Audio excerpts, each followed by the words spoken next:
What's going on, guys, and welcome to the channel where we talk about e-commerce, social media strategy, and all things entrepreneur. If you want to see videos like that, make sure you drop below, hit the subscribe button, and hit the notification bell so you know when I'm posting videos. So today I'm going to talk to you guys about the new Facebook changes, the new algorithm changes, and what it means for your business and your social media strategy going forward. So let's get into it.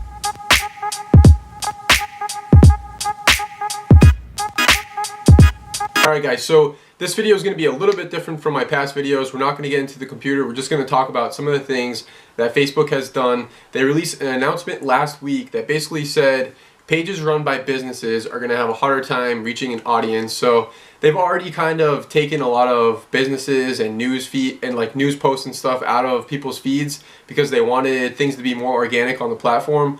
But this one is going to specifically target like news media and business pages that are paying basically for Facebook ads. So even Mark Zuckerberg put out a post last week, I think it was Thursday, that said business pages on Facebook are going to reach far fewer people in 2018.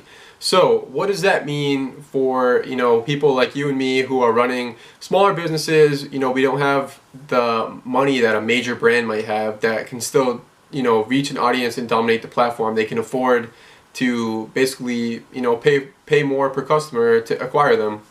So the first thing I would say is you have to really get good at Facebook ads, right? You really need to know what you're doing on the platform because you're not going to be able to, throw $5, $10 at an ad and hope that, it's going to bring back some good data because you're not going to get the reach and the response that you need. So you need to understand, the different kinds of ads that you can run on Facebook, how to target them, and have a really good game plan for what you're going to do. The next thing, using Facebook ads, you need to take advantage of your Facebook pixel. So if you don't know what a Facebook pixel is, it's basically, a unique tracking code that you put on your website. And it's really easy for Shopify store. They have a spot that you can just copy paste it right in. A little bit more difficult if you're running like a customized website. You have to go into your like index HTML files and basically put the code in a header. I can do that in another video if it's something that you guys want to see. But if you don't already, you need a Facebook pixel because you can track things like the people that are visiting your website, the products that people are looking at specifically, the kinds of people that are adding things to their cart, and the kinds of people that are checking out. So these are the people that you need to be able to target when you're on Facebook. So not only can you basically retarget them and promote ads directly to them, but you can create lookalike audiences on Facebook. That way you're not wasting money trying to figure out what people's interests are and who is going to be interested in your brand. You already have a list of people that you know that you can target, that already came to your page, that are interested in what you're doing, and you can create a lookalike audience, of 2 million people, and you can keep doing this over and over. That way you're targeting people that are going to convert and are going to come to your website.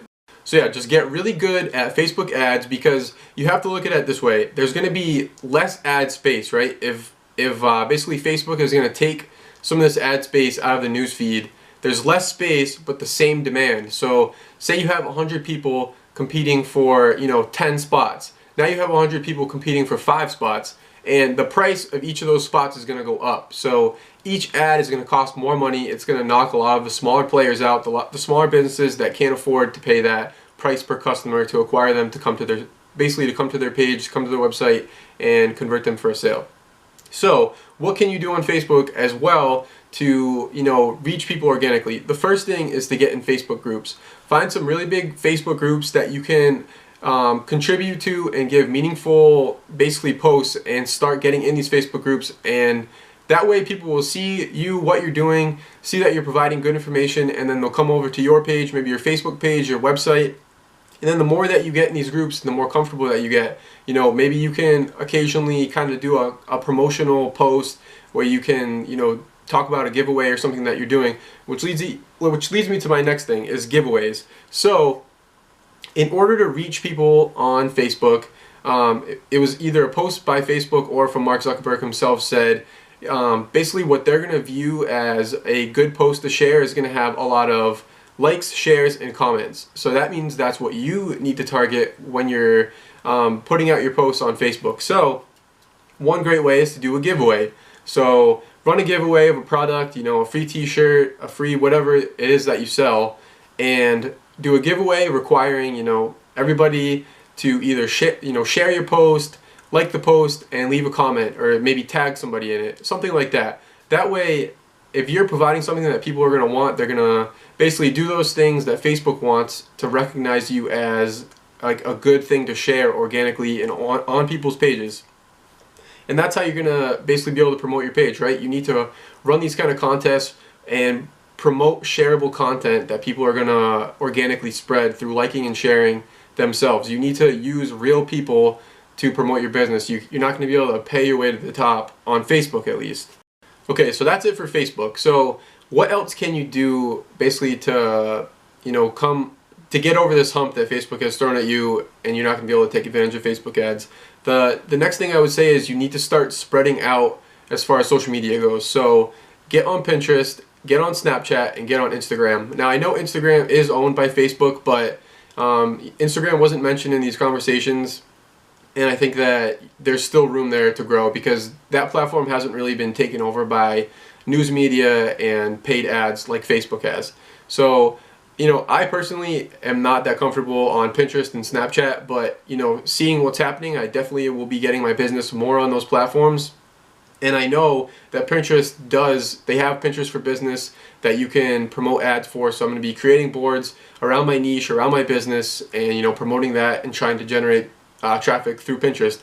Snapchat, I am not so sure. I know they have a Snapchat for Business page that I'm going to start getting into and finding out how I can get customers through that. I know the one thing with Snapchat though is that it's definitely for a younger audience. So, do your homework, know your demographic before you start getting on these social platforms. That way you know who you're going to be targeting because, Pinterest and Snapchat have two really different demographics. So pick where you're going to go and, I would focus on one first. And then Instagram. So, Instagram is definitely where I like to run the main part of my business anyway, but you definitely need to get on there if you're not already. That has probably the widest demographic out of, the other social media platforms. So what can you do on Instagram? One thing that's already really popular is basically influencer marketing. Finding an influencer that's in your space that would make your company and basically aligns with your company and your product and would make you look really great. So, you can contact one of these influencers, whether it may be a quote page or a mom page or a clothing brand, something like that, and just, shoot them a DM. Sometimes they'll have like a business email that you can contact and tell them what your company is, what you'd like to promote. And a lot of times these pages will do like a $20, $30 promotion, and, they'll make a post about you, they'll tag you in it, maybe do an Instagram story and put your link in their bio or redirect them over to your page. And that's going to be a really great way to generate, traffic coming to your page, to liking your stuff, and to coming to your website. Alright guys, so that's about it. Just, I would sit down and reassess your social media strategy, the platforms that you're going to be on. I'll definitely be documenting the process as I, get on Pinterest, get on Snapchat, start taking even more advantage of Instagram, and trying to find out where I can convert customers for the cheapest, basically, cost per acquisition. So if you want to see more videos like this, if you like this video, make sure you smash the like button, drop below in the comments, let me know some of the videos that you guys want to see, some in the upcoming projects that I'm doing, and I'll catch you in the next one.